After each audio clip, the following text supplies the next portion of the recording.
Hello everyone. In the previous lecture, we discussed about the compressibility factor Z. We seen the physical significance of that compressibility factor also. If Z is equal to 1, then the gas is ideal gas. If Z is less than 1, then the gas will be more compressible. And if Z is greater than 1, then the gas will be less compressible. Z is greater than 1 for the gases like hydrogen and helium, and it is less than 1 for the gases such as carbon monoxide, nitrogen, methane, carbon dioxide. So we can predict the liquefaction of the gas. If the gas is more compressible, it means that it can be easily liquefied. And if Z is greater than 1, that is gas is less compressible, then the liquefaction of that gas is not easy. Now let us move to the next point, that is the van der Waals equation.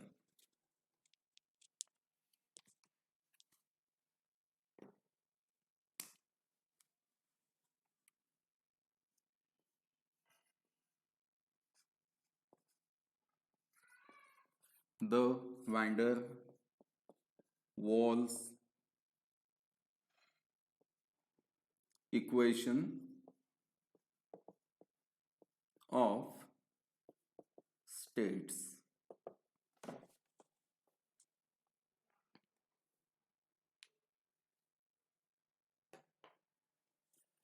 So after the proposal of the kinetic theory of gases, the research in the area of gaseous state was increased, and many scientists, they studied various factors, various type of behavior of the gases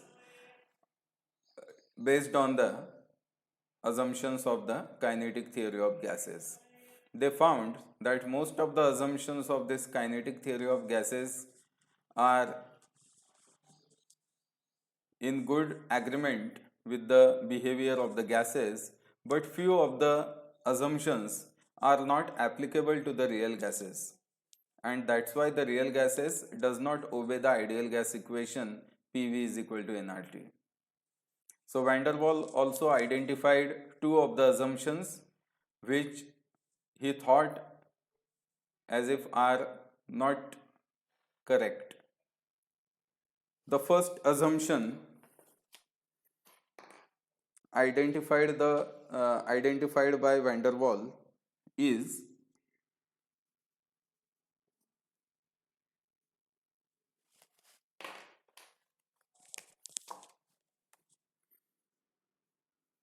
the volume occupied by gas molecules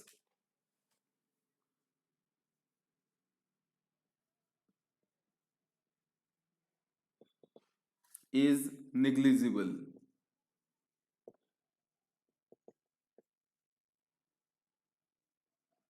as compared to total volume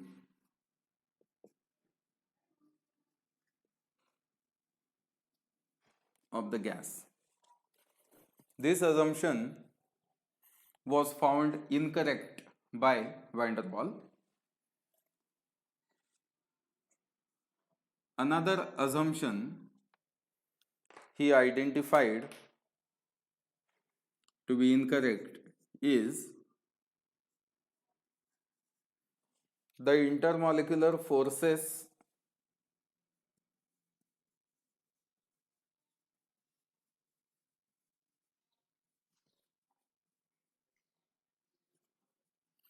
of attraction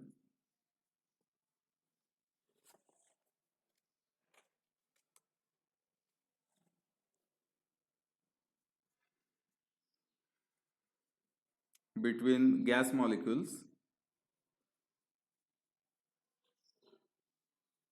are negligible.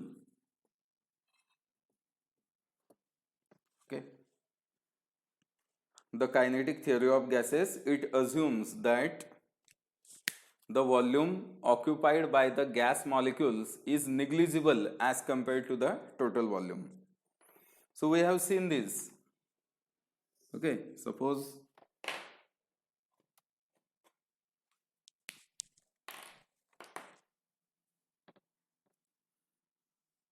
this is a gas container.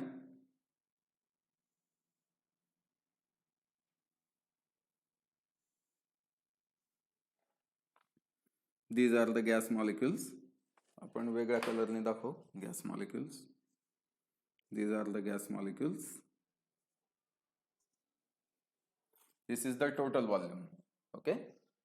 आता या गॅसला जर आपण compress करायचं म्हटलं तर काय होणार?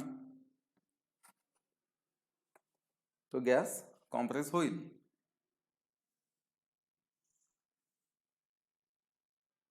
आपण प्रेशर वाढवला, गॅसला कॉम्प्रेस करायचा प्रयत्न केला.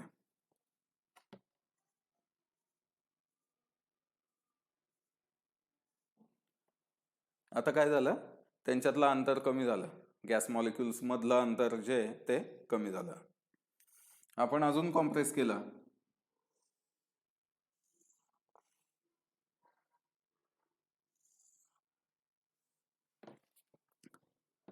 Now what happened?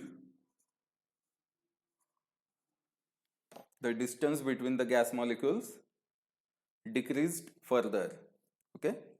असं करत करत फायनली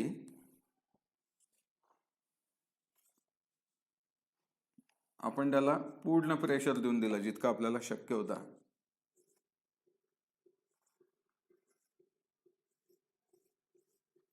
ओके. गॅस मॉलिक्यूल आता एकदम जवळ आले आहेत एकमेकाच्या. आणि आता हा जो व्हॉल्यूम आहे एवढा, हा गॅस मॉलिक्यूलचा स्वतःचा व्हॉल्यूम हा कमी करता येईल का आपल्याला? किती कॉम्प्रेस केलं, किती प्रेशर दिला तर हा कमी होईल का? हा नाही होणार, कारण हे गॅस मॉलिक्यूल्स आहेत स्वतः. कॉम्प्रेस होणारा व्हॉल्यूम कोणता होता? इंटरमॉलिक्युलर जो व्हॉल्यूम होता, वेगवेगळ्या मॉलिक्यूल मधलं जे अंतर होतं, तो व्हॉल्यूम कॉम्प्रेसिबल होता, कॉम्प्रेस करता येण्यासारखा होता.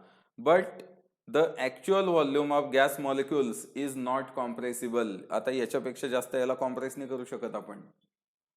So this volume is called as incompressible volume. मग वॅन वॉलनी हे आयडेंटिफाय केलं की रिअल गॅसेसमध्ये ज्या प्रेशर्सला आपण काम करत असतो, जनरली जे प्रेशर वापरले जातात प्रोसेसेसमध्ये, जे प्रेशर्स असतात, त्या प्रेशर्समध्ये टोटल व्हॉल्यूम आणि actual volume of the gas molecules हे निग्लिजिबल नसतात. कायनेटिक थिअरी ऑफ गॅसेस जी म्हणते की actual volume of the gas molecules is negligible as compared to the total volume. पण हे केव्हा शक्य आहे? ज्यावेळेस प्रेशर खूप कमी असेल आणि टेम्परेचर जास्त असेल त्यावेळेस. पण मॉडरेट प्रेशरला, ज्या प्रेशरला काम केलं जातं, ज्या टेम्परेचरला काम केलं जातं, त्या टेम्परेचर आणि प्रेशरला मात्र हा जो व्हॉल्यूम आहे गॅस मॉलिक्युलचा, it is not negligible. We have to consider this volume. आणि त्यामुळे वॅन डर वॉल्सने असं सांगितलं की जे आयडियल गॅस इक्वेशन आहे PV is equal to nRT, त्यातला व्हॉल्यूम जो आहे तो व्हॉल्यूम करेक्ट करायची गरज आहे. The volume must be corrected in the ideal gas equation.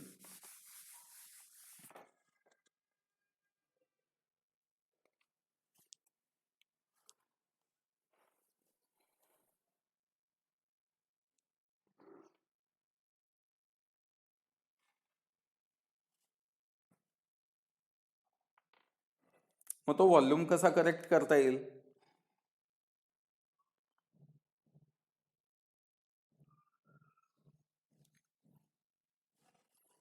मग आता पहा, आधी आयडियल गॅस इक्वेशन काय लिहितो आपण?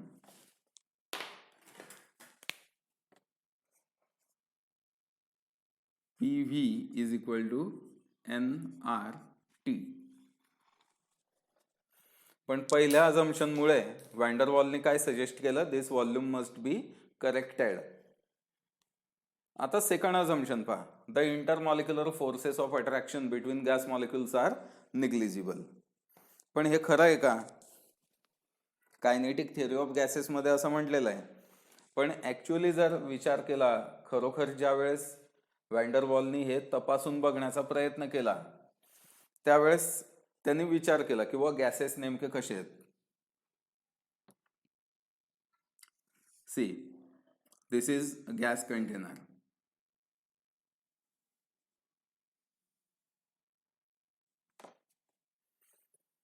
This gas container contains several gas molecules.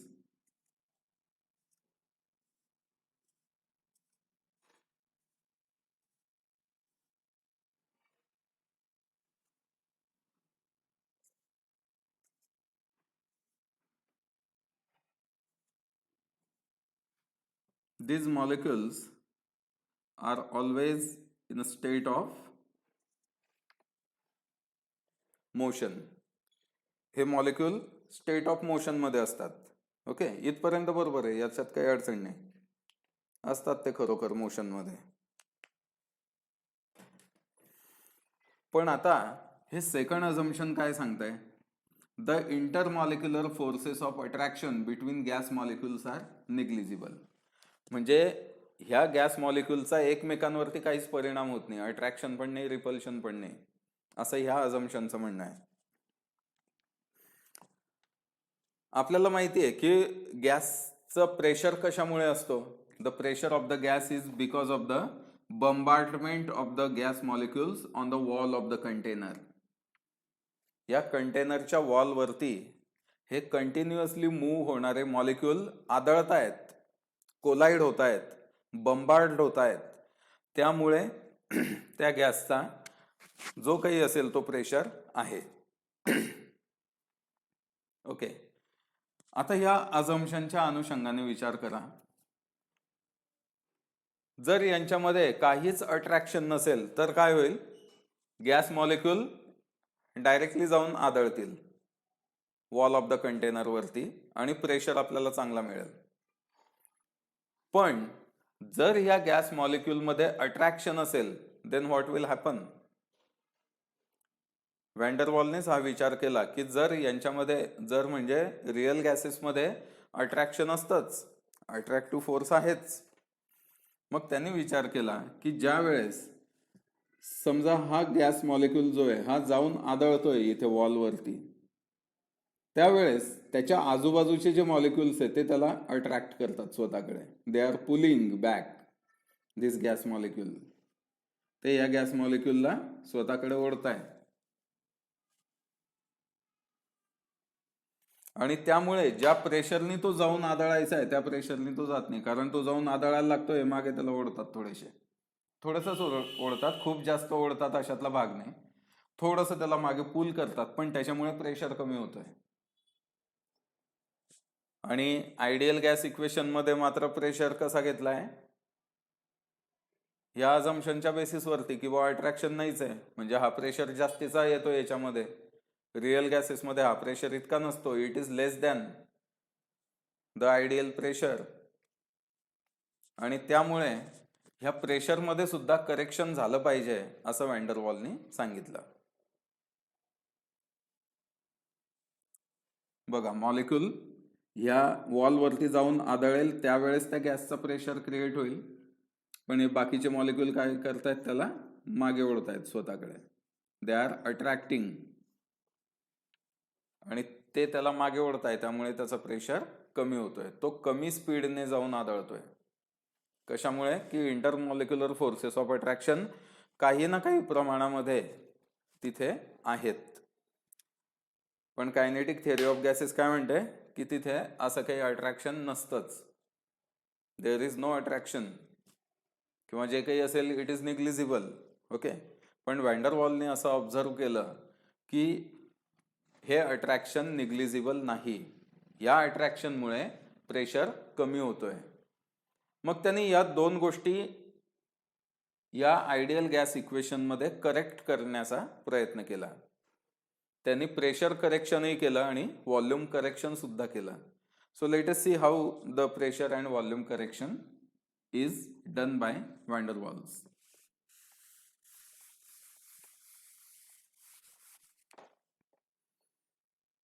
मग वॅन डर वॉलने असं सांगितलं की इथे प्रेशर जो आहे it must be corrected pressure. Corrected प्रेशरला त्यांनी PI म्हटलं. व्हॉल्यूम मस्ट बी करेक्टेड, त्या करेक्टेड व्हॉल्यूमला त्यांनी VI म्हटलं. And that is equal to NRT. PI/VI is equal to NRT. मग आता हा PI काय असेल आणि VI काय असेल? So let us see that. एक नंबर आपण पाहू volume correction. Volume correction, volume मध्ये बदल करायचा आहे आपल्याला. आता हा जो व्हॉल्यूम आहे VI, हा ऍक्च्युली कोणता व्हॉल्यूम पाहिजे आपल्याला? कॉम्प्रेस होण्यासारखा जो व्हॉल्यूम आहे तो व्हॉल्यूम पाहिजे आपल्याला. कारण आयडियल गॅस इक्वेशन नुसार प्रेशर वाढवला की व्हॉल्यूम कमी होतो, प्रेशर कमी केला की व्हॉल्यूम वाढतो. पण हा कमी जास्त होणारा व्हॉल्यूम कोणता आहे? मॉलिक्युल्सच्या मधलं जे अंतर आहे तो व्हॉल्यूम. ऍक्च्युअल मॉलिक्युलचा व्हॉल्यूम कॉम्प्रेस होतच नाही, आपण आताच बघितलं. The actual volume of the gas molecules is incompressible, that cannot be compressed. आणि त्यामुळे इथे हा जो व्हॉल्यूम आहे हा आपण असा व्हॉल्यूम घेतला पाहिजे की जो कॉम्प्रेस होण्यासारखा आहे. मग आता टोटल व्हॉल्यूमला जर आपण V म्हटलंय तर कॉम्प्रेस होणारा व्हॉल्यूम आपण कसा काढू शकतो? By subtracting incompressible volume from the total volume. याच्यातून जर आपण कॉम्प्रेस होणारा व्हॉल्यूम मायनस केला, समजा आता कॉम्प्रेस होणारा व्हॉल्यूम जो येतो आपण त्याला B म्हणू. Okay, N number of moles असतील तर तो व्हॉल्यूम NB इतका येईल. So the corrected volume is VI is equal to V minus NB. असा हा करेक्टेड व्हॉल्यूम असेल. This is corrected volume.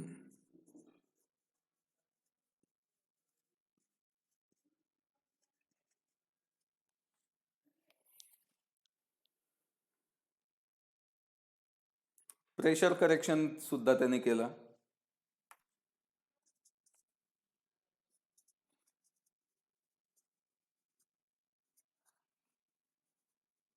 Pressure correction त्याने असा विचार केला की ऍक्च्युअल जे प्रेशर आहे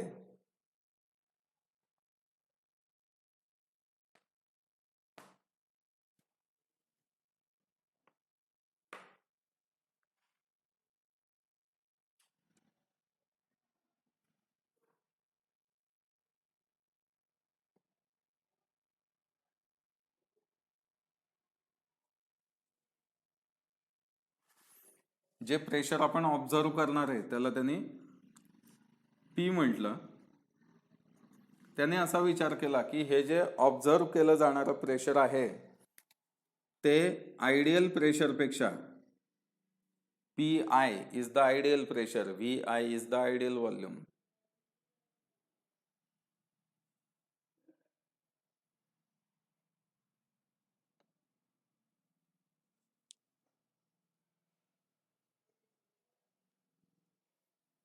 आयडियल प्रेशरपेक्षा ऍक्च्युअल प्रेशर हे कमी असतं. It is less by the amount P'. त्यांनी एक अंदाजे P' म्हणून घेतली अमाऊंट की बुवा इतक्या प्रेशरने ते कमी राहील P'ने. मग आता P' कसा काढायचा? त्यांनी रिअरेंज केलं equation to get the value of PI.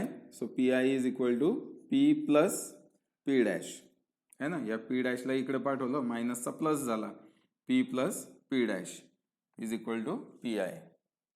Okay, मग त्यांनी विचार केला की हा P' नेमका काय असेल, कसा असेल. तर आता आपण बघा ती डायग्राम काढली होती साईडला, पुन्हा काढावी लागेल मला वाटतं. ती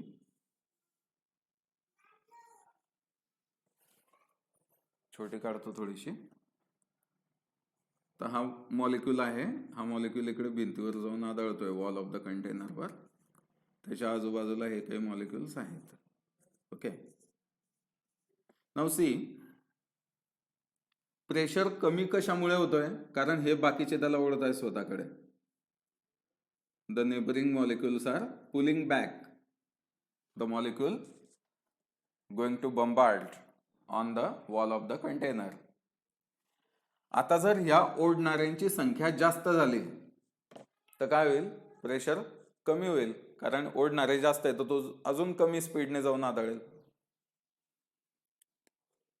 ओढणाऱ्यांची संख्या जर वाढली, what will happen, the pressure will decrease, कारण आता मागे ओढणारे जास्त आहे त्याच्यामुळे तो जाऊन आदळण्याचं प्रमाण कमी होऊन जाईल. आणि जर समजा हे आजूबाजूचे कमी असतील म्हणजेच काय, त्या गॅसची डेन्सिटी कमी असेल. ओके, आता हे जास्त आहे, जास्त केव्हा झाले, एक तर व्हॉल्यूम कमी असला म्हणजे ते जास्त होतील पर युनिट व्हॉल्यूम है ना. नंबर ऑफ मोल्स जे आहे ते व्हॉल्यूम कमी झाला म्हणजे ते जवळ जवळ आलेले असतील, एकमेकाच्या जवळ आले म्हणजे डेन्सिटी वाढली, डेन्सिटी वाढली म्हणजे याला ओढणारे वाढले. आणि जर व्हॉल्यूम जास्त असेल त्या केसमध्ये काय होईल, हे एकमेकाच्या आजूबाजूला कमी होतील, त्यांची डेन्सिटी कमी होईल गॅसची, ओढणाऱ्यांची संख्या कमी होऊन जाईल आणि प्रेशर थोडासा आपल्याला मॉडरेट मिळेल.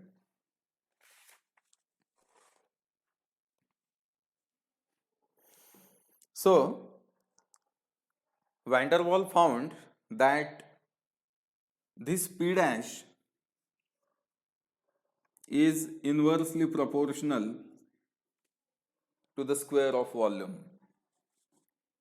P dash is proportional to 1 upon V square.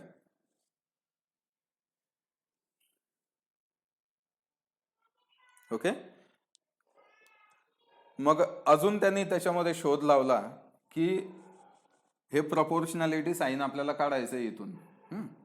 मग त्यांनी असं बघितलं की प्रपोर्शनॅलिटी साइन काढण्यासाठी त्यांनी n स्क्वेअर a हा फॅक्टर घेतला डिवायडेड बाय v स्क्वेअर है ना. v स्क्वेअर इथे होताच, डिवायडेड बाय v स्क्वेअर. त्यांनी n स्क्वेअर a हा फॅक्टर घेतला. n is number of moles and a is van der Waals constant. मग त्यांनी p डॅश साठी हे असं दिलं की बा p डॅश करता तुम्ही हे असं घ्या. मग असं जर इक्वेशन आपण घेतलं, आता पहा आपल्याला हे इक्वेशन जे आहे ते कसं मिळेल, आता मग P I is equal to, therefore P I is equal to P plus N square A divided by V square. हे मिळालं आपल्याला corrected pressure. We got this corrected pressure. आता पी आय आणि व्ही आय हे दोन आपल्याला मिळाले, corrected pressure आणि corrected volume. We can put this value into this equation. आता ह्या इक्वेशन मध्ये आपल्याला ते घेता येऊ शकतं, पी आय आणि व्ही आय च्या values. So P I is P plus n square a divided by v square multiplied by vi.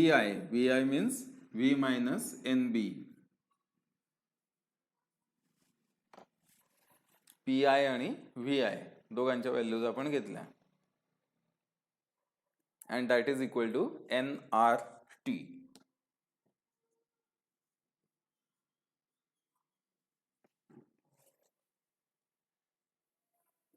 That is equal to nRT. This equation is known as van der Waals equation of states. ह्या इक्वेशनला van der Waals equation असं म्हणतात.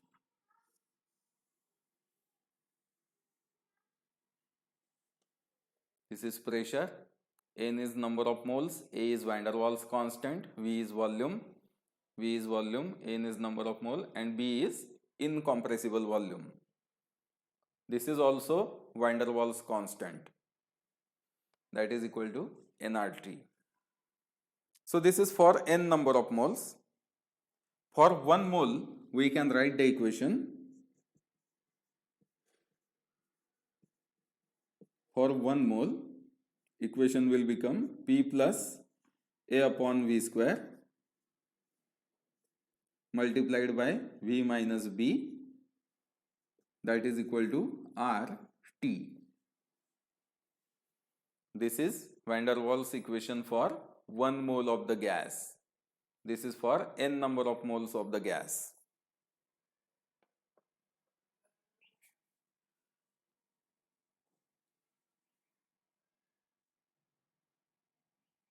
So read the equation once again. Try to understand the concepts. What is volume correction and what is pressure correction? Why they arose? Okay. Which assumptions are responsible for this pressure and volume correction?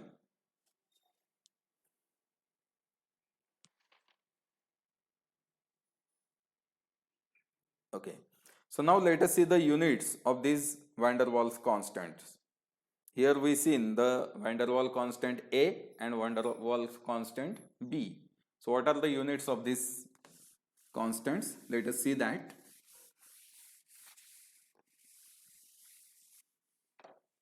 van der Waals equation राहू देऊ आपण तसंच.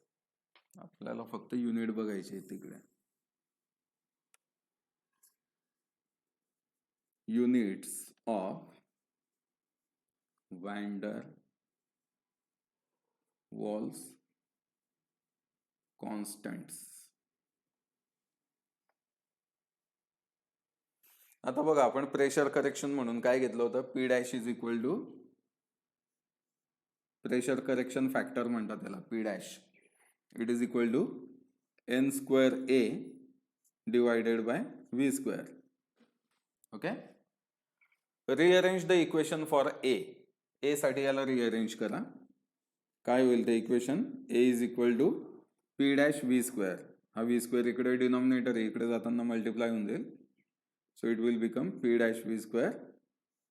आणि हा जो N square आहे हा न्यूमरेटरला आहे, तो इकडे जाताना डिनॉमिनेटरला होईल एन स्क्वेअर. ओके. म्हणजे काय झालंय नेमकं? This is pressure multiplied by volume square divided by n म्हणजे number of moles, mole square. म्हणजेच काय होणार? प्रेशरचं युनिट काय? Unit of pressure is atmosphere that we use multiplied by volume square. व्हॉल्यूमचं युनिट लिटर. लिटरमध्ये मोजतो आपण volume. So it will be liter square divided by mole square. Okay. We can write the equation as atmosphere liter square per mole square. हा मोल square डिनॉमिनेटरला आहे ना, याला -2 करायचं, इथे मायनस घ्यायचं साइन. इनवर्स घेतला त्याचा म्हणजे मायनस घ्यायचा. So what is the unit of this van der Waals constant A? It is atmosphere liter square per mole square.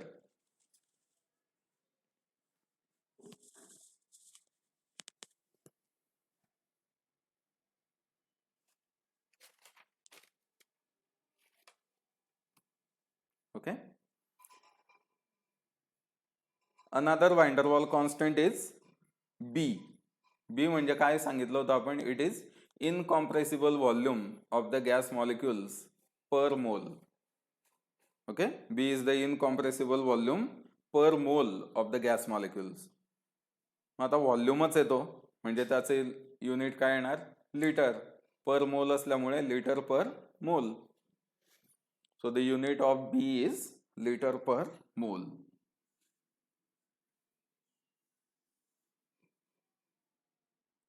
B is incompressible volume